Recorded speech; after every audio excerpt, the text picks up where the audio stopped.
తెలంగాణ అస్తిత్వాన్ని కాపాడే పార్టీ కావాలి. ఈ పార్టీలన్నీ ఒక్కటి కూడా తెలంగాణ అస్తిత్వాన్ని కాపాడతలేదు. ఇక కవిత ఆ కాపాడే పార్టీని తీసుకురాబోతుందట. సామాజిక తెలంగాణకే కలిసి నడుద్దాం జాగృతి విస్తృత స్థాయి సమావేశంలో కవిత. రాజకీయ పార్టీ ఏర్పాటు అడుగుగా దిశలు. మరి ఈమె రాష్ట్ర కమిటీ ఒకటి ప్రకటించింది మొన్న.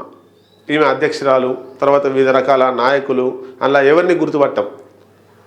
రాష్ట్ర నాయకులు అంటే జనాలలోకి వస్తే గుర్తుపట్టేటట్టు ఉండాలి, కానీ ఈమె ఒక్కదాన్నే గుర్తుపడతాం ఎడుకని వస్తే. ఈమె రాష్ట్ర కమిటీలో ఉన్నటువంటి ఉపాధ్యక్షుడు, కార్యదర్శి, కన్వీనరు, ఆయన వీళ్ళందరూ ఎవరైనా పక్కపంటి పోయినా కూడా ఆయన ఎవరో గుర్తుపట్టలేనటువంటి పరిస్థితి అట్లా పార్టీ ఉంది. మరి ఆ పార్టీని పట్టుకొని ఎన్ని రోజులు నడుస్తుంది అనేది కూడా క్వశ్చన్ మార్కే. ఎన్ని రోజులు సంపాదించుకున్న పైసలన్నీ కూడా పోతాయి అనేటువంటిది క్వశ్చన్ మార్కే. నిన్న స్పీకర్కి ఇచ్చినటువంటి రాజీనామా స్పీకర్ ఆమోదం చెప్పిండు. ఇప్పుడు స్థానిక సంస్థల ఎన్నికలు ఎంపీటీసీ, జడ్పీటీసీ, మున్సిపల్ ఉన్నాయి కాబట్టి ఇప్పుడు ఈ ఎమ్మెల్సీ ఎన్నిక ఇప్పుడు జరగదు, అయిపోయిన తర్వాతనే అనేటువంటిది మనకు సమాచారం. మొత్తం మీద ఇన్ని రోజులకు ఆ ఎమ్మెల్సీ పదవికి రాజీనామా చేసింది.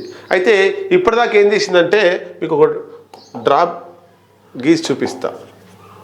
మొదటగా ఏం చేసిందంటే కేసీఆర్ని టార్గెట్ చేయలే.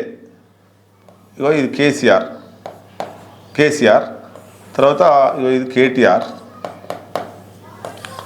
ఈ తర్వాత హరీష్ రావు, ఇట్లా. అయితే డైరెక్ట్ కేసీఆర్ని టార్గెట్ చేయకుండా ఫస్ట్ ఏం చేసింది, హరీష్ రావుని, సంతోష్ రావుని టార్గెట్ చేసింది.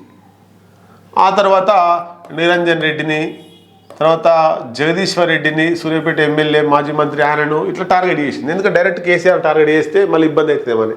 వీళ్ళని టార్గెట్ చేయడం వల్ల బిడ్డ దా ఇక అయింది, అయిపోయింది, మనం కూర్చొని మాట్లాడుకుందాం దా అని పిలుస్తాడేమో అని కవిత ఎక్స్పెక్ట్ చేసింది. ఎక్స్పెక్ట్ చేస్తే కేసీఆర్ తక్కువ తిన్నాడా, ఆయన లైట్ తీసుకున్నాడు. ఆమె గురించి ఎవరు మాట్లాడొద్దు, ఆమె గురించి ఎవరు కామెంట్ చేయొద్దు, అంతే వదిలేసేయర్రి అని చెప్పిండు. ఆమె మెల్లగా ఏం చేసింది, హరీష్ రావును వదిలేసి ఇటు కేటీఆర్ని టార్గెట్ చేసింది. ఇంకా కేటీఆర్ని టార్గెట్ చేసినా కూడా పిలుస్తాడేమో అని, అయినా పట్టించుకుంటలేరు.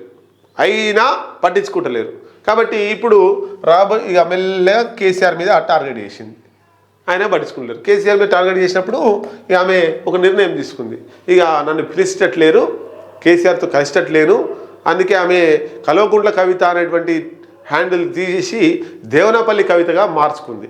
దేవనపల్లి కవిత. అందుకనే ఇక తెగదెంపులు తీసుకునే క్రమంలోనే అంటే పిలుస్తాడేమో మళ్ళీ మన ఆయన హరీష్ రావుని తిడుతున్నా, నిరంజన్ రెడ్డిని తిడుతున్నా, జగదీశ్వర్ రెడ్డిని తిడుతున్నా, గారణి తిడుతున్నా, బిడ్డ కూర్చొని మాట్లాడుకుందా అంటదేమో అని ఎక్స్పెక్ట్ చేసిండు. తర్వాత కేటీఆర్ మీద, తర్వాత కేసీఆర్ మీద. అంటే కేసీఆర్ మీద టార్గెట్ చేసి మాట్లాడేటప్పటికీ ఆమె ఫిక్స్ అయింది, ఇక నాకు ఎప్పుడున్నా తెగదెంపులే, షర్మిల లాగానే నా బతుకు అయిపోయింది అని చెప్పి ఇక మనస్తాపంతో ఆమె బాధపడుతూ కన్నీటి చుక్కలు రాలుస్తూ ఆమె వ్యక్తిగతంగా ఎమ్మెల్సీని ఎందుకు ఎన్నుకున్నాను, ప్రజా సమస్యల కోసం, స్థానిక సంస్థల నిజామాబాద్ జిల్లాకు సంబంధించి స్థానిక సంస్థల కోటాలో ఎమ్మెల్సీగా ఎన్నికైంది ఆమె. ఎందుకు, అక్కడ ఉండేటువంటి స్థానిక సంస్థలకు సంబంధించి ఆ ప్రశ్నలు అడగాలి, ఆ నిజామాబాద్ జిల్లాకు సంబంధించి డెవలపింగ్ కోసం అడగాలి, రాష్ట్రంలో ఉన్నటువంటి వివిధ రకాల సమస్యల మీద ఆమె మాట్లాడాలి. కానీ తన కుటుంబ సమస్యను తీసుకొచ్చి ఆ శాసన మండలిలో మాట్లాడడం చాలా తప్పు. నీకేమన్నా ఉంటే కుటుంబ విషయం బయట తెలుసుకో, రాజకీయాలు తెలుసుకో, బహిరంగ సభలలో మాట్లాడు. జాగృతి పార్టీ తరపున బహిరంగ సభలు పెట్టి ఇష్టారీతిన కేసీఆర్ను, కేటీఆర్ను అందరినీ ఉతికేసి ఎవరు ఏమన్నారు. కానీ శాసన మండలిలో ఏం చర్చ జరగాలి, ఏం చర్చ జరిగింది, సెంటిమెంట్ను రగిల్చి మాట్లాడే ప్రయత్నం చేసింది. భారత రాష్ట్ర సమితిగా ఆవిర్భావం చేసేటప్పుడు నేను వ్యతిరేకించిన అధ్యక్ష అన్నది. ప్లకార్డులు పట్టుకొని ఆమె మాలత్ కవిత పక్కన కూర్చొని బీఆర్ఎస్ ఫ్లెక్సీ పట్టుకొని ఉన్నది. ఈమె తెలంగాణ జాగృతిగా ఉన్నటువంటి ఈమె సంస్థను భారత జాగృతిగా కూడా పెట్టింది. ఫేస్బుక్ హ్యాండిల్ని మార్చిర్రు భారత జాగృతి సంస్థ అని. అన్నీ చేసింది. ఇప్పుడు బయటకు వచ్చి నేను సపోర్ట్ చేయలేదు భారత రాష్ట్ర సమితిని అని చెప్తుంది. అంటే ఆమె 10 సంవత్సరాలు అధికారంలో ఉన్నప్పుడు అన్నీ అనుభవించింది. ఇప్పుడు అధికారం పోయిన తర్వాత వాళ్ళు బయటికి గెంటేసిన తర్వాత ఇంకా నేను అప్పుడే వ్యతిరేకించినా అని మభ్యపెట్టేటువంటి కార్యక్రమం పెట్టుకున్నది.